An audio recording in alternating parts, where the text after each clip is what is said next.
So today we're interviewing Billy Keels. Billy's amazing, isn't he, Jillian? Okay, so Billy and I met because he asked me to do his podcast, which happens to be a real estate podcast. And I ended up talking to him for a full hour before we even did the interview. And the man was so fascinating. I asked him if he could please be on Last Life Ever. He speaks 5 languages. He did not grow up. He grew up in the Midwest, not wealthy, kind of moved around a lot. And ended up deciding I'm just going to move to France and learn about wine and take a year off.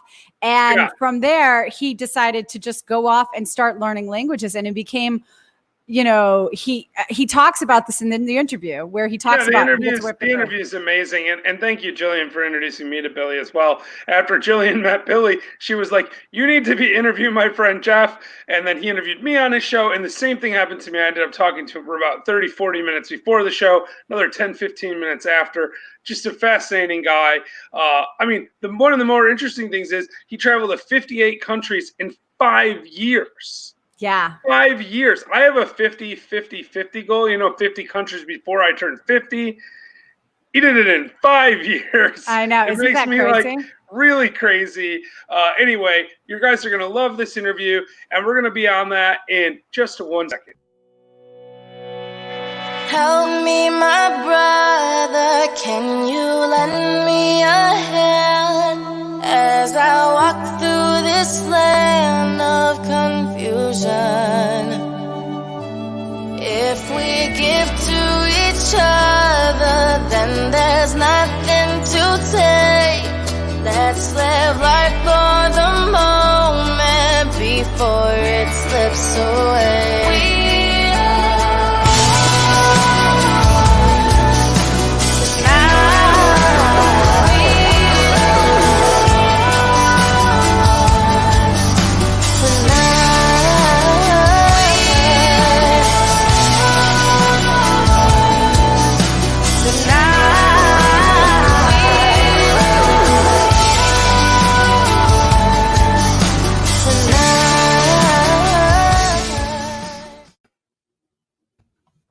Hey, Jillian. Hi, Jeff. Hi, Billy. Thank you so much for joining us. Hey, Jillian. Hey, Jeff. I'm super excited. I'm ready for the combo. No, we're really happy to have you here. And, Jillian probably knows this already, but just in case there's someone watching who doesn't, I actually met Billy because he had me on his show. And I think you also had Jillian on your show. Your show is amazing, by the way. So let's talk about that for just 1 second before we get into what we came to talk about. So tell us about your show. Yeah, so I was really, really afraid to actually do this show. So I want to thank the two of you for helping me to actually break through a fear that I was kind of limiting myself because I have a day job. And I was thinking, wow, there's this other thing outside of my day job that I really, really like to do. I've been afraid of doing it. And so I finally have been talking to people with the Going Long podcast. It's helping to talk to other people that are in really demanding day jobs, corporate jobs, and helping them to understand more about long distance real asset investing. Because I live here in Barcelona, Spain, and I do, at least as of today, all of my investing in the United States. So that's what the podcast is really about, and helping people get in touch with experts in the different areas of the supply chain of real asset investing. So.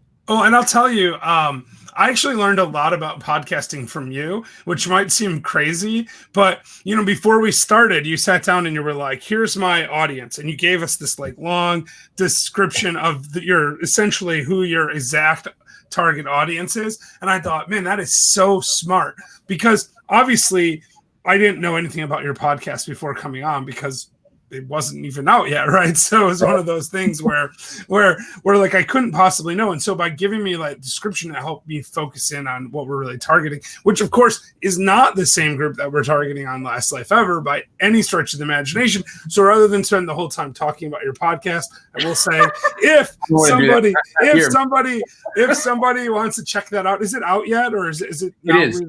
Yeah, and it's on all the major platforms. It's on YouTube. On YouTube, it's actually at Keep on Cash Flow, but you can find me. Just put them in and they'll find me. Well, we'll try to put those things in the show notes also, so that people can find that Keep on Cash Flow on YouTube and Going Long podcast on all the platforms.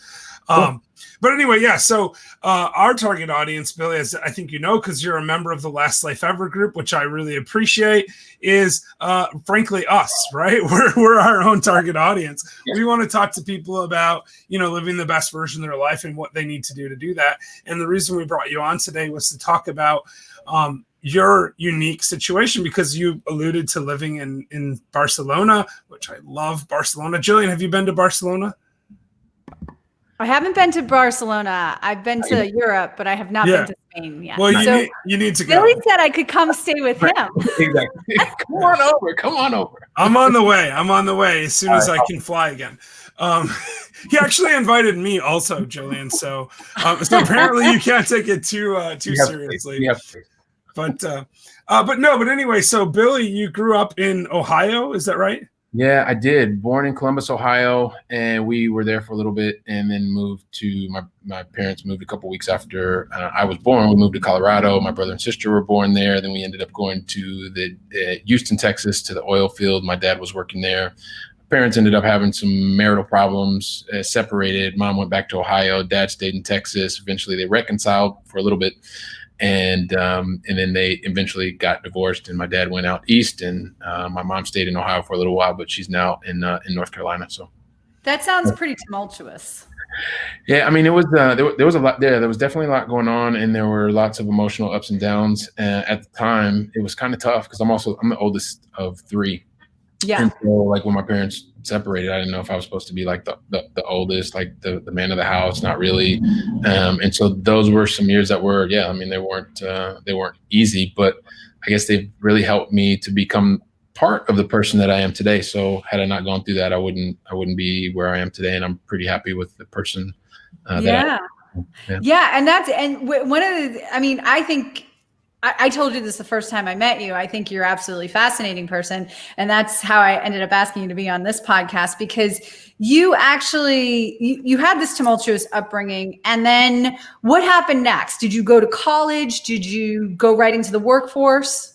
So I was really fortunate. Like my parents, like neither one of the two of them went to college, but they were really big in like, hey, look, we're gonna make the sacrifices, make sure that you're in the right school districts and being able to gain access to a really good education. They put me in private school for a little bit, and then ended up going back to public school, but in really nice areas. And it was a big thing for me to go to college, and so I ended up going to college. My little brother also, we went to the same place. We went to Miami University, just outside of Oxford, Ohio, like about 45 minutes, an hour north of Cincinnati. And I was there, ended up getting 2 degrees, had an overseas experience that I learned a whole lot from, because I just didn't do it. Well, I guess I did what most people do, but I took away a really, really big lesson from that. And then after that experience at Miami University and those 2 degrees, I had this amazing job. Like, it was just the craziest job ever, where I was working in St. Louis, Missouri, for a company called Merritt's. And I was working and traveling like 25, 28 days a month. And in 5 years, I traveled to 58 countries. It was just like, wow. It was 58 countries, but like staying in like 5-star hotels. Oh my God, that's like my dream come true. Yeah, it was nuts, right? But this was in the late 90s, when, there were cash around and companies were able to do these kinds of things. And so it was really, really cool, but just completely blew my mind, the experience. Yeah, it was amazing.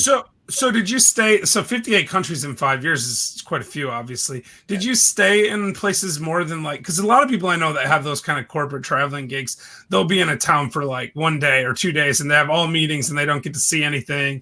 And they can say, oh yeah, I was in Paris, but they didn't even see the Eiffel Tower, except for maybe from the cab on the way to the airport or something. Yeah. So I guess, Jeff, like the thing about, and like these jobs, they still exist, but it's much more what you're talking about. So imagine this, like I was 21 to 27. I was literally on the road 25 to 28 days a month. And what we would do is the company, they were like big companies like Microsoft or Dell or Ford Motor Company. They would hire a company to organize all of the either incentive trips or business meetings. And so there were a whole team that did all the planning. And then what they would do is they would plan for like a year, and then they would turn the plans. They would send us these big manuals, like no one would ever do that nowadays, right? They would send us these thick manuals, and they would send it to us, and I would have to fly to Buenos Aires in Argentina and as the part of the advanced team, because the planners did the planning, but then they needed the people on site to kind of do the operations and make sure that Jack Nasser, who was the CFO or was the CEO of Ford Motor Company, that he arrived at the hotel okay, and that he was on the train with whoever executives going to Bariloche or something like that. And so it was really, really amazing because I got a chance to like I would go to Buenos Aires and I was there for 10 days or 2 weeks. That's amazing. 3 or 4 days with no clients to prep things, and then 2 or 3 days to do all the accounting. I mean, it was like, amazing. And a big part of yours was just making sure everything ran smooth. So you had an excuse to go to the train station and check things out, right? And just go travel around a little bit and whatever. So that's fantastic. Yeah. We're really here to talk to you about how you ended up in Europe and how you learned 5 languages. But before we get to that, so 58 countries, what was the one country you were like, and maybe the answer's in where you are right now, but what was the one country you were like, I have to go back there. I got to go back there. I got to make it back. I was really, really fortunate. Like maybe more than go back, like kind of the two things, like I had really 2 kind of emotional moments when I was traveling. Cause I come from a very humble middle-class family. Right. And my parents, I went to college. You were talking about college student debt the other day. Like I'm that kid. Like I went and had a whole lot of student debt after 5 years. And so those kinds of things happen. And I never thought I would get a chance to travel to so many different places. And so I remember 2 places. First time I was on the Great Wall of China, and it was just kind of like, oh my gosh, like the wall went on forever and ever and ever and ever. And so that emotionally impacted me. And then I'd always had this dream as a kid. I was like, I'd love to go to Africa, but I just kind of left it as Africa. And I remember going to the very first time I was ever on the African continent. I went to South Africa and I was in Johannesburg. And I remember getting to my hotel, which was in the Sandton area. And I was in a real high-rise, nice hotel. And I opened the curtains in the room and I looked out and I was just like, oh my gosh. And I started crying. And then I was really fortunate because I got a chance to go back. I haven't had a chance to go back to mainland China. I went to Hong Kong afterwards, but I really was fortunate because I got a chance to go to different countries in Africa multiple times. And so it wasn't that I actually had it like I want to go back to those places, but those emotionally, just both of those were like boom, and they were just really, really amazing. Well, I'll tell you, that's fascinating to me. I mean, I've been to China and Africa in the last 12 months. So I mean, this really resonates with me. And the Great Wall of China is unbelievable. I have this thing I call cartoon effect. It's like, I probably should write it somewhere instead of just talk about it. But I think there are certain things that you see that create impactful moments. And that's what you're talking about. I call it the cartoon effect because I used to watch this cartoon called Danger Mouse. I don't know if anyone remembers that, but there's this weird like I remember Danger Mouse. Yeah. So there's this guy Banana Man who would fly past Big Ben in London, and the first time I got off of the tube at a Big Ben station and I walked out and I saw a Big Ben, I was like, whoa, I saw that in a cartoon. So I just forever after that was like, this is a cartoon event. That was like the first place I'd gone that I was like, whoa, just completely blown away. I mean, I was like 99 and I was 21 and I was by myself in Europe and I just walk off this thing and there's Big Ben. And ever since then, I've always framed those moments. And I think the Great Wall and really seeing like lions and elephants and stuff is another one of those. It's just like when it happens, it's just unbelievably impactful in your life. Oh yeah. Definitely. Yeah. So that's great. So you went to the 58 countries, and I'm assuming you learned the languages during that time? No, so sort of. So in maybe Jillian, this goes back to answering one of your questions. So one of the reasons that I actually ended up here in Europe is I had in 1995 when I graduated, and then I decided I wanted to add another degree. And the first semester I was accepted at a program at the University of Virginia, and I going to Miami, but I had the option to go to Mexico or Spain. And so I was like, I want to go to Spain because Mexico seemed really close and it was more of a challenge. And so I ended up going to Spain. I was there in Valencia. Like, I worked through the summers to save some money. I got a scholarship that paid a portion of it. But then I said, like, I want to go to Spain. And in 3 months, I'm going to come back and I'm going to be fluent in Spanish. And so, I'd done really well. Like I memorized things pretty well. So I got good grades on the test. And then I remember landing, I think it was September 9th, 2000 or September 9th, 1995. I remember that because I think Cal Ripken broke the game record the day before or something like that. I don't know why that sticks in my mind, but anyway, so I got off of the bus, and I remember getting off the bus like like, this is gonna be cool. I'm gonna dominate Spanish in 3 months. I'm gonna go back. And I got off the bus, and like my host mother started speaking to me, and she's like, blah, blah, blah, blah, and I was like, oh my god, what is this? What is this? And so I just I got scared. And so that impacted me so much that I recognize it now, many years later. Like it scared me because I realized, oh my gosh, this is going to be a lot harder than I thought. I'm not near any friends. I'm not near any family. And so I took the easy route out. And so what I did for 3 months, rather than really learn Spanish and confront the fear, is I started hanging out with Americans. And so I just hung out with Americans, and we would go out and we would party, and it would be a lot of fun. And it was really, really cool. And I still have friends to this day. But inside, I was like, you know what? And I worked really hard, and I had this dream, and I had this goal, and I just kind of collapsed. And so I told myself after 3 months, I was like, you know what? If I ever get a chance to like live overseas again or do something, like I'm going to lean into it. I didn't know lean in, but I said, you know, I'm going to just go for it, because I was so disappointed in myself for not having learned the language. And then many years later, so after that 5 years in the 58 countries, I had a chance to I just decided I want to take a 1-year sabbatical. And so when I did that 1-year sabbatical, I got accepted at university at the Sorbonne in Paris, and I wanted to learn how to salsa dance, and I wanted to learn more about wine. And every time there was an opportunity to speak English, I kind of went the other way. And that is, I guess, the kind of the reason that, or one of the reasons, because I failed before, that I ended up coming back here, and that I am now. Was supposed to be a 1-year sabbatical, and I've started in France, was in Paris and then Montpellier, and then ended up moving to Italy for a little while. And then I've been in Barcelona since 2005. So I think I maybe went all over the place, but that's kind of how I ended up back here and why I'm actually in Europe, because I failed miserably back in 1995. So you say, but there's so much to unpack there. It's unreasonably full. So you said, I mean, I just don't even, I can't even comprehend it. It's too much. Okay. So you said it like it was no big deal. You're like, oh, I wanted to take a year off, so I went on sabbatical. And I thought, since I was taking a year off, I would just, go to school in Paris, right, or whatever.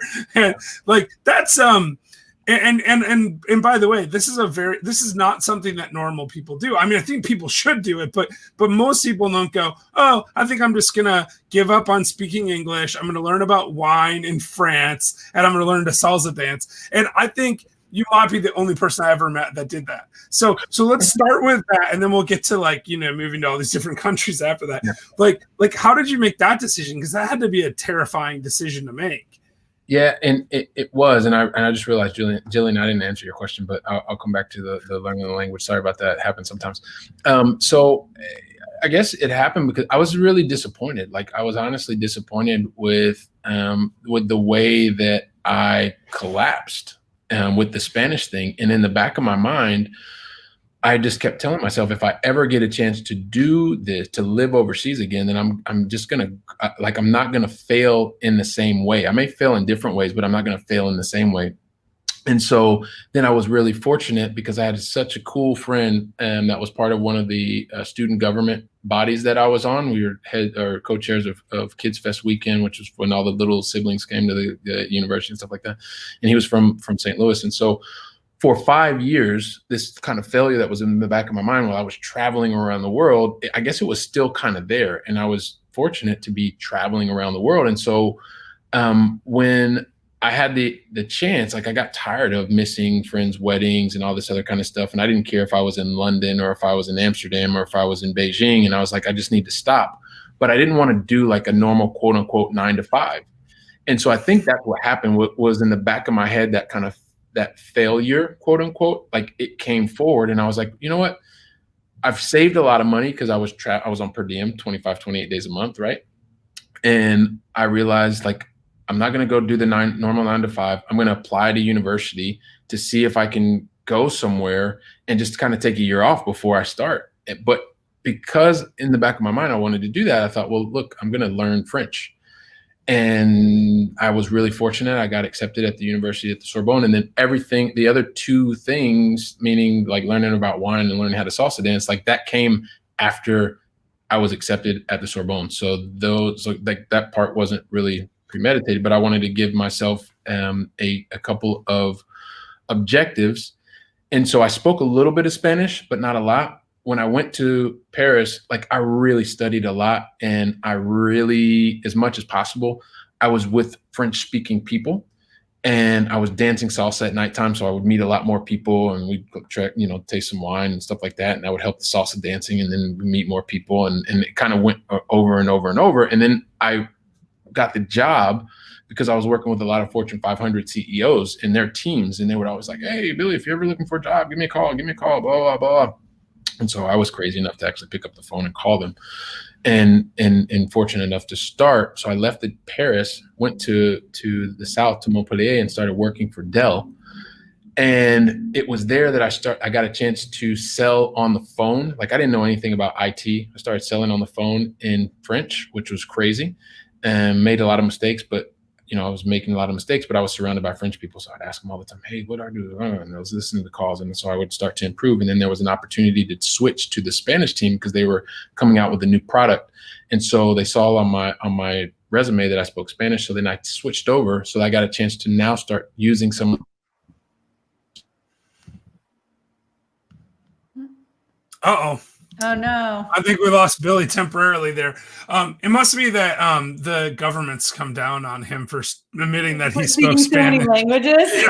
Yeah, too impressive of a person, and so he's just out. They're like, nope, he's out. Wow. So, Jeff, do you speak any languages? English.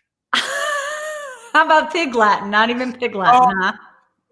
I'm really okay. So, I believe that when I was young, I always thought I was bad at languages. I was like, oh, I'm really bad at languages. And so I think Billy's back. Yay. Yeah. Oh, sorry about that. I have no idea. Like I'm in the middle of the story. I'm like, hey. Yeah, no, you froze on us. Live, everybody. Here we go. Yeah, and we started talking about how I've got a limiting belief that I can't learn languages and I need to work on it. So that's where I was going with that. Okay, cool. So, and I think what I was saying is I was on this team, and they saw that I had management experience from that job where I was traveling around. And so they asked me, I remember boss asking me if I would lead a new sales team, but in Italy. And I was like, I don't speak Italian. And I remember like yesterday, like I remember this guy, he's like, look, Billy, you've been here for X amount of time. He's like, don't worry, you'll learn it. And you know what? He was right. And so he sent me to Italy because I knew the products and I knew the teams and I knew all that. And so I was like the only non-Italian living in Sardinia, which was just crazy. And yeah, so, I'll tell you, like when I used to speak Spanish, not fluently, but conversationally, like I could understand and I could speak. And so then when somebody would speak Italian to me, I could understand them. Like just because it was so close to Spanish was the only reason. And I also took French in high school. So, but I was never fluent in French. And it was funny because my kids took Spanish in school. In California, you take Spanish pretty early in school. And then we were going to Italy. So they picked up, and neither of my kids speak any languages whatsoever other than English. And they barely speak that. But they picked up on the Spanish, the Italian relatively quickly. But then we were going to France and we started trying to learn French. And my head exploded. Even though I took French in high school and I was pretty decent at it in high school, I didn't realize how complicated French is. Yeah, I mean, so one of the things you just mentioned, and I guess you're taking me down memory lane a little bit, but there were days, I was really fortunate also too because of the environment that I was working in, because there were people from France, Italy, Spain, Portugal, Greece, and we were all like 1,200 people in the same area, and I was one of two Americans, so two native English speakers, and like I remember going home some nights, Jillian, and it was like, oh my God, I don't want to talk to anybody. My head hurt, and I was frustrated, and there were moments where it was just like I remember going back to my apartment and like crying because I was like, this kind of sucks, like because I'm thinking in French and I'm trying to speak Spanish and none of it's working, and and it was frustrating. And it was, and like, yeah, I mean, I was crying. I remember calling back, talking to my little brother, or calling my mom. And I guess having gone through that now, I look back and that was like 18 years ago. And so now it's not that big of a thing because I've made so many mistakes. I've been so frustrated. My head has exploded so many times that, like, going from speaking to the two of you in English, if my wife calls and we start speaking in Spanish, I've got a friend calls me that we're speaking in French, because that was the environment I lived in. But I remember, like, where we're talking about it now, like, yeah, there were days where I was just like, this sucks. This is just terrible. But I guess I kind of went through it, and now I can tell a little bit of the war story. So it's not so. All right. So you went to Italy and you learned Italian. I got that. So English, French, Spanish, Italian. But you said you speak 5 languages. What's the 5th? English. So I guess English counts a little bit. I count English, French, Spanish, Italian, and English. That's 4. That's 4. So what's the 5th? And Catalan. Catalan. Oh, wow. Which is the language that they speak in this area of. I gotcha. Yeah. All right, that makes sense. All right, so I was like, during the day I speak Catalan and Spanish all day, because when I'm doing my day job, that's what I'm speaking. So look, I want to bring this home to the audience for a little bit. Yep. If you let's say you can't move to like Europe to immerse yourself in language, what would you recommend for somebody who's like sitting at home during coronavirus and they want to learn a new skill such as a language? What would you recommend that they do? Can I ask a question really quickly? You can ask whatever you want. So why would they not be able to move to Europe? Well, just not right now, because Americans aren't allowed into Europe. Well, it's just like a limit. And the reason I asked is kind of a limiting belief, because I didn't think I could live in France either. And I was just like, you know what? I'm just going to do it. And so I did it. And I didn't know if it was somebody that has kids and can't leave with the kids. But I mean, you can always do that. Oh, no. Last night, for people who watch this program, know everything's possible. We had a woman on who had a terrible, awful divorce. And a week later decided to do world schooling with her kids. Like literally, like they were talking one day, right? Sorry to interrupt you, Jillian, but they were talking one day, and her kids were talking to like their cousins, and their cousins were like, in a couple of years, we're gonna travel the world with our parents, and we're gonna study on, and the kids were like, we should do that, Mom. And she was like, okay, we'll leave next week. It was literally that crazy. And she just went for 5, and they just got back right before coronavirus. They went for 6 months or something, in 17 countries, right after this terrible divorce situation. And people who watch this podcast, but I think why they're watching this podcast or program or stream or whatever you want to call it. Let's say they made a decision for whatever reason that they can't right now move. Maybe they just don't want to. It's not a big enough priority to them, but they still want to learn a language, maybe to prepare for their eventual move. What would they do? So, yeah, I mean, okay. So that part is super easy, having the context. And also, like, and this will, hopefully the two of you can relate to this, but back in, I'm thinking 1995, when I was in the University of Valencia in Valencia, Spain, I remember waiting in line to check my email. And it was the email when you went and you kind of clicked and it went, right? And it took forever. And so then I went back to the States, and it was like, I was like, how am I going to maintain the little bit of Spanish that I kind of learned? And it was impossible. But nowadays, if I were in a position where I just want to start learning Spanish, the internet has changed every single thing, because the easiest thing is to be able to go to YouTube and just start watching videos, start watching television in Paraguay or in Paraguay or in Spain or Mexico or whatever you want to do. You can go to the internet. You can start looking up new words, start reading, start memorizing. I mean, had I had that back in the day, I probably wouldn't have felt as bad about myself, because I could have constantly been taking in inputs or listen to podcasts where people are just speaking basic level Spanish and work your way up. You can do all that without even paying a dime. So like, if I were to start all over, I would go straight to the internet and start listening to podcasts, because it's just using your free time to start to build your foundation. And also with things like YouTube, you get to see the words while it's on the television. I think even back home, you can watch it on TV. So and do you think, I'm asking for totally selfish reasons, do you think that would work with children just as well as it would work with adults? I think it would work even faster and better with kids. Okay. All right. So, and I'll give you an example. Like our kids are, I see them, and I watch my boys who were both born here in Barcelona, and they speak English, Catalan, and Spanish, but they're native. Like, yeah, they're native. They're not like their daddy who had to learn and study and memorize, and they're just going through the motions. And so one of the things I love about watching kids is you watch your kids, and once they get through the frustration of, I don't understand what they're saying, blah, blah, blah, if they watch for a week, they're going to start to recognize what's happening, and trust me, they're going to learn it a lot faster. And then if you get somebody who's there that can help them actually put the words together and some of the grammar, kids they don't even think about it. That's fantastic. I think it's fantastic. Kids. Yeah, I'm very excited about this, because one thing I tell you, like, now we're all at distance learning, homeschooling, whatever. And one thing my kids and I used to do, the way we learn languages, was we would get in the car and we had a 10-mile hike to school. So we would listen to, Pimsleur or, Rosetta Stone, whatever, in the car on the way to school. And that's how we would, try to pick up some of these languages. Well, we're not driving to school anymore. So, So I don't know how Jillian, how you do like kind of screen time. Like, everybody has different things on screen time, but the same time that you would use before, maybe you put some fun around it, and it's I don't know, you put it around food or clothing, and you kind of make it a little party where you're literally watching the same thing for 5 days. Okay. Why?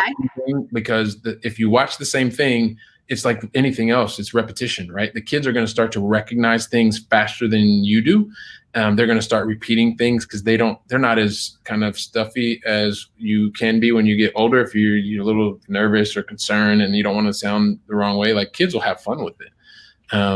I would put a little party around it. I mean, my boys, they even laugh at me sometimes, or a lot of times they laugh at me when I'll say something in Catalan. They're like, "Daddy, you sound weird." This is so great. I can't wait to implement some of this, but I want to switch gears really quick, because we don't have a lot of time left, and there's another subject I really want to get to, and that's wine. So tell us about your love of wine. How did you get into this? And if we're going to drink at home, what are we drinking? So it started out as just kind of, I wanted a goal, right? And just because I'm sort of goal driven and stuff like that. And so I knew that. Wait, that might be the biggest understatement you've made of the night. Sort of goal driven. You just kind of like, I'm going to do this, and I do it. A little bit. Yeah. It's amazing. And so I don't really know why, Jillian, where the wine thing came from. But what I did start doing when I was in Paris was, I would go with friends, and I wanted to do like a formal course, but when I was in France, like, everybody kind of, or not everybody, but a lot of people had like notions of wine and what they should drink. I personally I prefer red wine versus white wine, unless I'm going to have a really nice paella. And then with the paella, I will have a nice glass of dry white wine. I have become more of a fan of the Ribera del Duero, which is an area of Spain which has more full body red wines. Riojas as well are also pretty full body red wines. And those are kind of my preferences. So, yeah. So hopefully. All right. So when we come to visit you, you're going to teach us which wine to drink, is what you're saying? Yes. That's great. That would be a lot of fun. Yeah, no, that is fun. So what we'll do is we'll just bring a whole group of Last Lifers over, and you can teach a wine class to us. I'll take you to the wine class. I may not be able to teach it. No, we're going to make you teach it. It's more fun that way. It's a growth thing. Set a goal. Start working on your course. Teach Last Life. Here's what you're going to do. Yeah, that's right. But no, seriously. So we have one more thing I want to talk about, and we're already a little bit over. So, but what we haven't gotten to is how you made the decision to stay. So you talked about, you took this job and you kind of bounced around, and I mean, you've alluded to this. You're married and have children, and you live in Barcelona, and you've been there since 2005, I think you said. So 15 years now. Do you ever think, oh man, I need to go back to to Ohio or Texas or North Carolina or any of that, or you're fully immersed in Spain? Yeah. So so the short answer is I'm fully immersed in Spain. But one of the things that is, I don't really talk about that this much, but since you asked the question, I figure I can be honest and just share. I was supposed to stay for 1 year, right? It was supposed to be September in 2001. It was 2 weeks after the Twin Towers, and I was supposed to be back on the 26th of December, 2002. And I guess when I went over, I just left. I had a return ticket, but I left my kind of mind and heart open to let's just see how this plays out. And I started learning the language, learning more about the culture, understanding the French people, or the Parisians, I should say. And then I didn't want to leave, and I ended up going down to the south of France. And I really genuinely enjoy living here in Europe, between Italy, France, and Spain since 2005. And so I don't actually see myself moving back to live in the US full time, but there is something that's happened. I've missed a lot, right? And if I think about, my parents are getting older and I go home once a year. My brother and sister, I talk to them a lot, but they get to go and do barbecues together. I don't do those things. And I watch my nieces and nephews, and they're a lot older. So I don't have the same relationship, and my kids don't have the same relationship with my brother and sister that I kind of wish they would have, right? Because I love my brother and sister a lot. I'm really fortunate that I'm here and I have a great relationship with my in-laws. But there is something that makes me want to, and I think, kind of what we were talking about in the beginning, in the Going Long podcast, and looking at transitioning and all that kind of stuff. There's something on my heart that also wants my kids to be able to get back more frequently, and me be able to go back with my kids, whether it's October or June or January. And I know that being able to own my own time, quote unquote, will allow me to do that more frequently. So maybe rather than going in the month of August for 3 weeks, take a week and just go, or take 3 months and we go back and see the States. Because it is important for me, for my boys and my wife, to see more about that part of me. Because the US part of me is, it's there. Like I'm a US guy. I happen to love living in Europe, and I've been here for a long time, but that is important to me. And so that is one of the things that drives my why around the business that I'm building, is because it's going to give me the opportunity to really show and take my family and spend more time when we want to do it, how we want to do it. So yeah, that's when money becomes really important, right? Not so you can buy more material stuff, but really so you can live the life you always dreamed. This is exactly what Dr. Parnell's told us, right? When on the show a few weeks ago, he talked about the secret to life is figuring out how to buy back your time. And that's what you're talking about, having the flexibility to do what you want. And I appreciate you sharing that, because it'd be really easy for you to be like, oh, I love Europe. It's amazing. Like, I have this great life. But people need to know that no matter what decisions we make, there are consequences to them. And I really do want to move abroad. Like that's on my short sort of medium term goal list, right? Maybe in the next 3 or 4 years. But I actually think about that a lot. Like, one place I would love to live is Australia, or somewhere in the South Pacific, but I wouldn't do it. It's too far. It's too hard to get back. Time change is a huge issue. Even scheduling this, like, we're recording at 11 o'clock Eastern Standard Time instead of our normal 7 p.m. because that would be the middle of the night for you. And it's not too bad. It's 6 hours difference to Spain, but if you're 12 hours different, it can be very difficult to deal with the time changes alone. You start to get those kind of things. And this is part of what, I'm glad you asked that question, because I never talk about this stuff, but it's almost like you get there's certain times of the day where I don't like my phone to ring if it's coming from the US, right? Because they're odd hours of the day and night. And so those usually mean that something has gone wrong. So I always tell my parents, like, if you call me and it's 8 o'clock in the morning, my time, like, the first thing I need you to tell me is everything is okay. Because we've had instances where family members have had heart attacks, strokes, and things like that. And when I got that call, that's what was happening.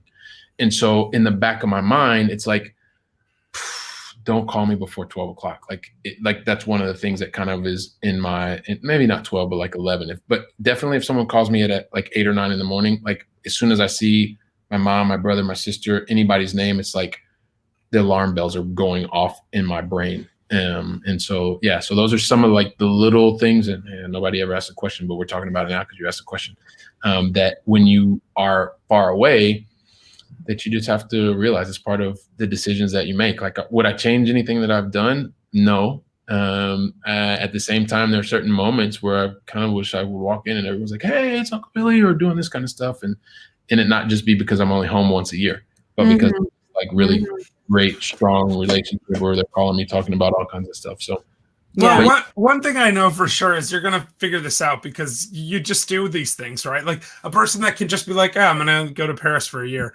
If you can do that, you can figure this out. You're going to get there. I know you will. Jillian, is there anything else you want to cover before we wrap up here? No, I want to thank you, Billy, so much. I learned so much from this interview, and I can't wait to implement. So I'll keep you all posted on how our language learning skills go. I know. I hate that I want to learn a language so bad now. I would love to help. And Jillian and Jeff, thank you so much for the chances to share a story, and thanks for asking the questions because those are sort of some things I normally get to talk about. So thanks. Yeah, thanks. Hopefully we'll be able to have you back on sometime. And like I said, I really appreciate getting to know you. Doing your show is great, but having you in the Last Life Ever group is amazing. And for all the other Last Life Ever people out there, if you see Billy in our group, be sure to say hi because he's just a wealth of incredible information. And so with that, Jillian, do you want to take us out for a change? I will take us out. But before I do, I want to remind everybody, if you want to stick around, we'll have a little something for you after the interview. And Jeff, my partner over here, and I want to remember for you to live the best version of your last life ever. Go!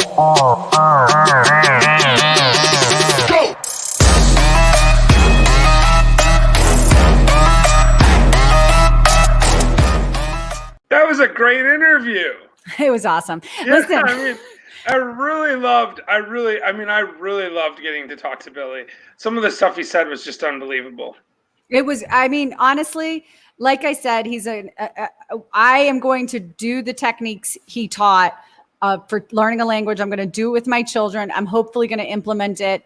Maybe not this week, but after this weekend, because I find like, especially with my kids, I don't know about the rest of you out there with kids, but you got to ease them into a new experience. And so I want to kind of introduce it over to a weekend. But the way he described what you could do to help your children learn a new language was really fascinating. It's not something I really considered before.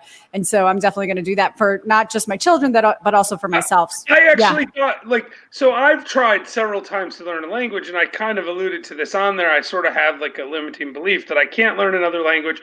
And I think the main reason is I just give up way too easy. His plan of like just watching the same thing over and over again, it makes so much sense. I don't know why I didn't think of that. I remember reading, like when I was in high school, Fidel Castro talked about how he learned English by watching American television shows, not even subtitled, just watching American television, just watching reruns over and over again. And I always thought, oh, that was really cool. I wish I had done something like that. But it never connected to me that I actually can do that. I can just get on YouTube, go to a Spanish language, or it doesn't matter. Arabic, I mean, Zora would be so proud of me, right? Like, I can learn Arabic, and then I can call up Zora and tell her how great she is or something. I don't know. So for those of you who are listening, and Jeff's talking about Zora, like everybody. Yeah. Zora was a previous guest of ours who wrote a book about immersing herself in Egyptian culture and learning Arabic and the experience of that. So if you want to check out that episode, absolutely fascinating. She also wrote fascinating. Although I don't want to take away from Billy, because honestly, this interview, the mindset thing is what stands out to me the most. I mean, the learning languages is really crazy. It's really cool. But the mindset thing was unbelievable. He just said things like, well, I just decided I was going to take a year off. And then he just did it, right? I just decided I was going to learn salsa dancing. I just decided I was going to learn French. And just to be able to do that, and at a relatively young age. I mean, he said he's been in Europe since 2005. So that means he was in his mid-20s, and he just decided to go to Europe and just hang out and learn languages and like experience all this new stuff and become an expert on wine, apparently.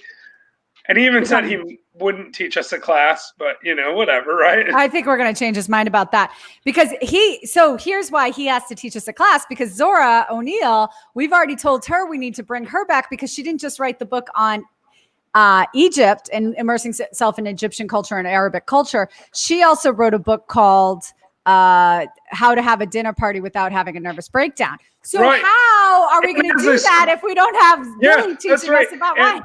And a quick side note on Zora O'Neill, she has this great blog. It's called Fork Yeah.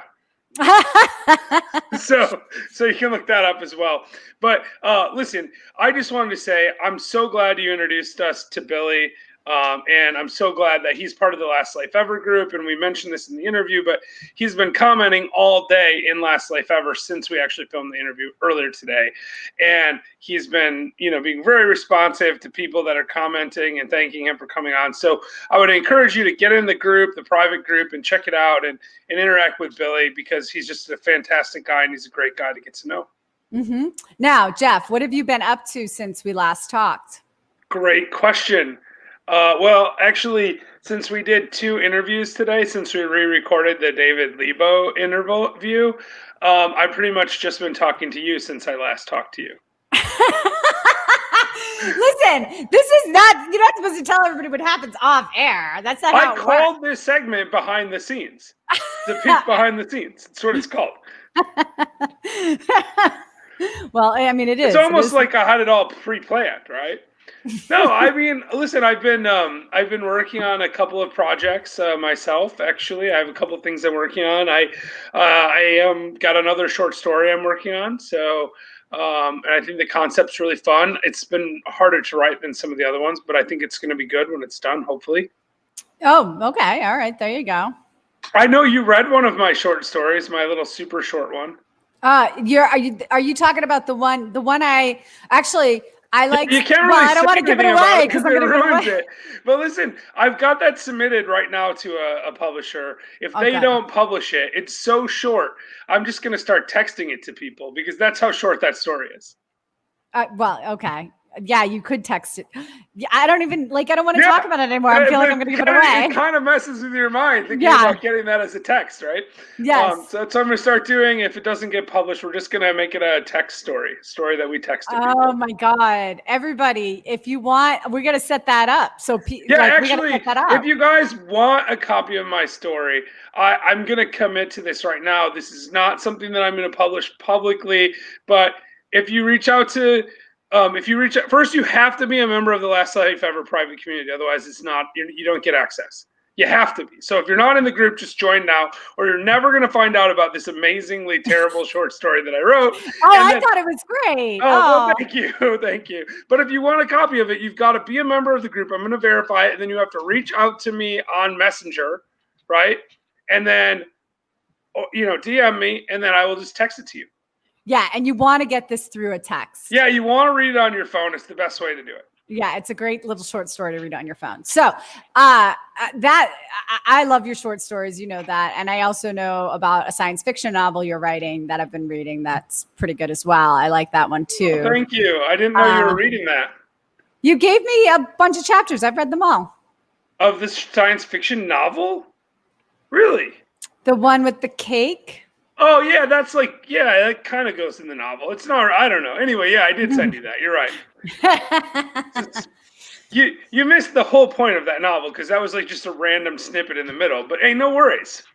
No, I didn't miss no, that's the beginning. Okay, that's it. We're not talking about your novel that nobody else. It really isn't. The beginning is completely different than that, I promise. All right, we're going to move on. Yeah, so what has Jillian been doing? So today, I don't know if you guys know this, but there's a pandemic going on. What? Yeah, correct. There's a global pandemic. I did hear that somewhere. I'm not sure exactly where, but. Well, apparently this global pandemic has messed with a lot of different things, including my travel plans, including the plans of my office. So we were supposed to go to Hawaii next week. Oh, is that next week? Yeah, or this week. So or are you fully trained for the half marathon anyway? Right. Okay.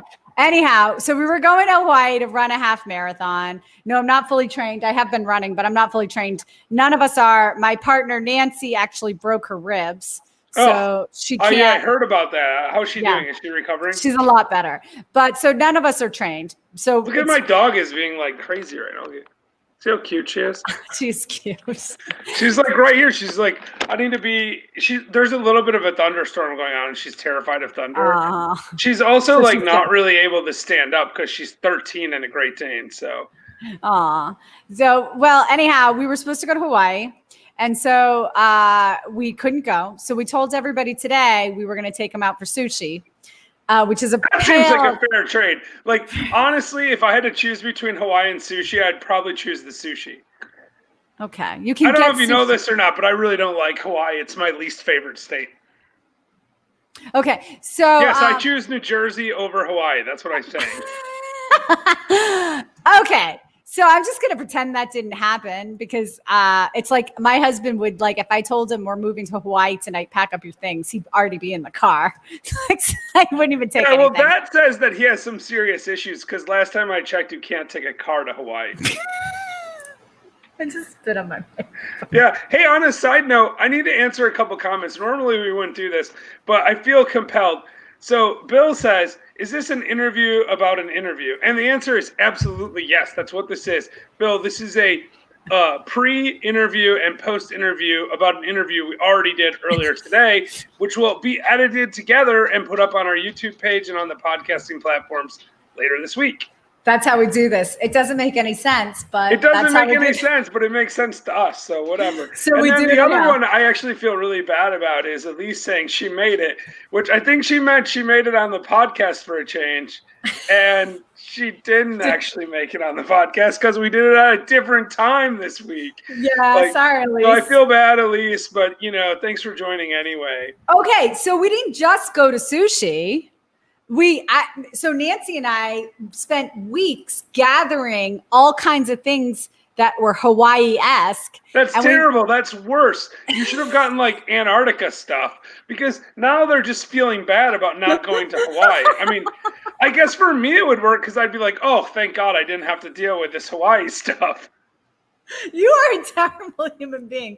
No, that was very much appreciated. We gave them gift cards to Grubhub, so they could have a nice meal because they're not getting a meal in Hawaii now. We gave them a gift card to Grubhub. We gave them a gift card to Hollabird Sports so that they could buy new running shoes. And then we got them all kinds of Hawaii stuff: macadamia nuts, chocolates, coffee, beach towels, sunscreen, all the stuff you'd need to go to Hawaii. So that's what I did today. That's I hope that you told them you'd take them to Hawaii next year also. Oh, we already have reservations. We're good to go. Yeah.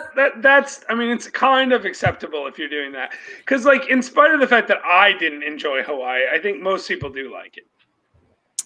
Yes, I would say that would be an accurate statement. I mean, it's like the not as good version of the Caribbean, honestly.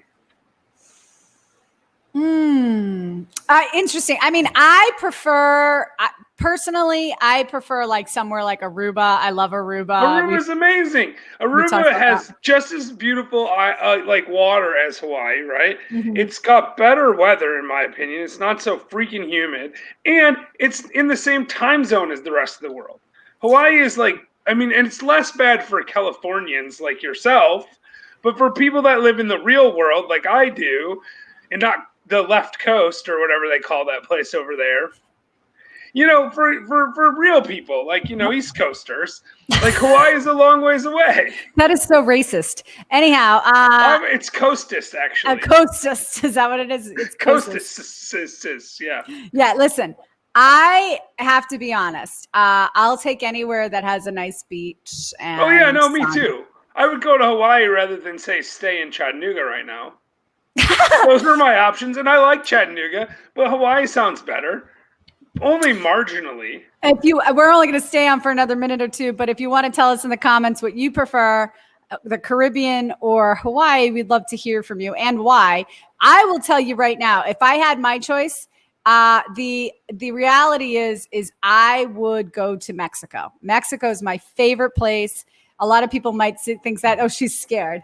She is. She's scared. So I got to move over. Go ahead, Stella. Come on. So I my choice would be Mexico. Oh, look at this. Elise says Toco Rique is the best, Belize second, Kauai third. Okay, so my husband's favorite island is Kauai. I would say that's my favorite island too. That's where we were going. We were going to Kauai to run the Kauai half marathon. I own. This is going to sound crazy. I am an investor in property in Belize, but I've never been there. So it's so nice. You should go. Yeah, I want to go there. And where is Toco Rique? Tell me where Toco Rique is. Oh, Castaway. Okay, all right. Toco Rique looks out at the island where they filmed Castaway with Tom Hanks. So that's got to be like South Pacific somewhere, right? I mean, is that South Pacific at least? By the way, I love the South Pacific. Look, I went to Vanuatu and New Caledonia, and I'm going back next year, assuming there's not a global pandemic. Yeah, so Fiji. I'm going to Fiji next year also. It's already booked, so I'm excited about that. It's a beautiful area. Same problem as Hawaii, though. It's way too far away. Aruba's so much better, or like the U.S. Virgin Islands, somewhere where you can just like be there in a couple hours, be in the same time zone. It's a huge advantage if you're going to stay somewhere more than a couple minutes. It's actually the exact reason why we're doing this right now. You're going to be okay, Stella. Promise. It's why we're doing this right now instead of doing an interview. It's because the person lives in a different time zone and he can't be up in the middle of the night. It's kind of selfish, actually. Next time we interview Billy, listen, when you watch this tomorrow, next time we interview, we're making you do it at 1 a.m. Yeah. You have no choice. Oh, my goodness. Okay, so listen, I would say that I would love to go to Fiji. I don't know if I would want to get to Fiji right now. Well, because I don't want to go on a plane right now, but that's my own hang-up. You should definitely go on that trip with us. Why not? Just take your family. When is it? It's like October of next year. Yeah, I think I'm gonna do that. I think it's like a year from now. Yeah, you should come. I could do that. But Robert says, let me know what you'd like to know about Mexico. Robert, one of the things I want to do, and I'm trying to convince my husband to do this, is quite frankly, I want to drive through Mexico. We've driven in Mexico before from California. I've driven down Baja a little bit, not too far. But I'd really like to know, would I be okay driving like all over Kingdom Come in Mexico? So that's a great question. I'd like to know that too, because I always hear this stuff about how it's dangerous to drive in Mexico. But like, I really like road trips, and I particularly like driving in foreign countries. I think it's a lot of fun, and I've driven a fair amount like in Mexico, but like it's always been like, from one city to the next when I'm in a cab or something. I've never actually like just started here and just drove straight into Mexico. Well, one time I accidentally drove to Mexico. That's an entirely different story. It was just across the border, and then I turned around and came back. It was with a friend of mine, and we were leaving. It's a really long story. I'll have to tell that a completely different time. In fact, sometime maybe I will get that friend on Last Life Ever to talk to you about how crazy his road trip experiences are. Because he's crazy. I don't understand how you accidentally drive over a border of a foreign country, and that must have taken you forever to get back, because that border is never easy to get back over. Oh yeah, so actually it was even worse than that, because so what happened is we left East Lansing, Michigan when I was in law school on a Thursday at 5 p.m. and we crossed the border on a Friday morning into Mexico. Okay. In a rental car that we had rented on Thursday in East Lansing. Then we were in Mexico for a grand total of 7 minutes, turned around and came back. And the border people were like, how long were you in Mexico? And I was like, I don't know, about 5 minutes. And they were like, they found it interesting. Let's just say they found that to be an interesting response. And then they looked at our paperwork and saw that we had rented a car literally 18 hours earlier in Michigan. And they found that more interesting. And so, yes, it took quite a while and quite a few searches with quite a few dogs before they let us across the border. Oh my God. But, we didn't do anything wrong. Technically, there's nothing illegal about driving across the border and staying for 5 minutes and turning around. In fairness, I was really tired and I made a wrong turn onto a bridge. And I thought that there was going to be a turnaround and then there wasn't. And I was like, oh, I'm just going to turn around and go back when I get across the bridge. But then I realized it was the bridge to Mexico. Oh. I mean, that's what happens when you haven't slept in like 24 hours and you're driving. Yeah, I don't recommend that. That's something I would not do in my non-youthful age. Well, I'll tell you something as a Californian or somebody who lives in California or any border state for that matter, better than to even try that, because it's not just you skip right over into Mexico. But that's what happened. Yeah, because there's no words, right? Like you just all of a sudden you just see a sign that says "Welcome to Mexico." There's if you kind of if you make the wrong turn, you just cross the border. They don't stop and check you on the way in. I was actually under the impression, like, if you go into Canada, which is I'm much more familiar with, that I would get to a certain point and they would be like, "Why do you want to go to Canada?" And I'd be like, "I don't." And then they would be like, "Okay, just turn around and leave." Right? That doesn't happen on the Mexican border. No, they don't even wave at you. There's no one to wave at you. They just let you in. So listen, Elise says she used to work in Juarez and loved it. I also drove all over Baja and loved it, but that was a few years ago and not sure how it is now. Yeah. I mean, I drove down Baja with 3 children and my husband. So, but it was fine. All right. So listen, let's wrap this up because let's do that. I have a joke. Do you? No, but I'll come up with something. Okay. What is our topic for the joke today? Is it like international travel or something? I did French because I did a French joke because the whole thing was that Billy moved to France. Okay, French jokes. Got it. I'm gonna find one right now. Okay. It'll probably be the same one that you're doing. Okay. All right. I also want to say that he made a comment about one of our videos. And I was so that we had made previously, and I was so excited that he was watching our videos.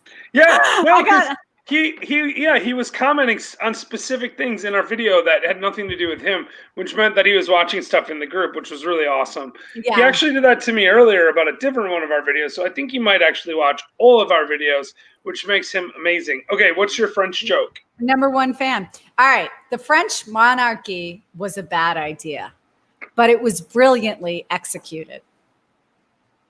Wow. Wow.